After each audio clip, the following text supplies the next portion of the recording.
மண்ணிட்டு நிரப்பப் போகிறார்களாம். அப்போது இதில் உள்ள மீன்கள் எல்லாம் செத்துப் போகும். நான் உணவு தேடி வேறு எங்காவது போக வேண்டும் என்று சொன்னது.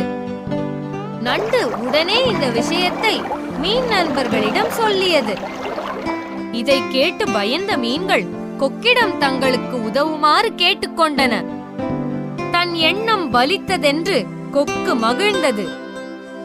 கொக்கு மீன்களிடம், உங்களை காப்பாற்ற ஒரு வழி உள்ளது. தினமும் கொஞ்சம் மீன்களை கொண்டு போய் பக்கத்தில் உள்ள ஒரு குளத்தில் விடுகிறேன் என்றது. இதை கேட்ட மீன்கள் மகிழ்ச்சி அடைந்தன. அப்படி ஒவ்வொரு நாளும் கொக்கு குளத்திற்கு வந்து தன் அலகில் சிறிது மீன்களை கொத்திக்கொண்டு பறந்தது.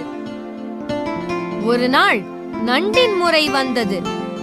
வழக்கம் போல் நண்டையும் தன் அலகில் கொத்திக்கொண்டு கொக்கு பறந்தது.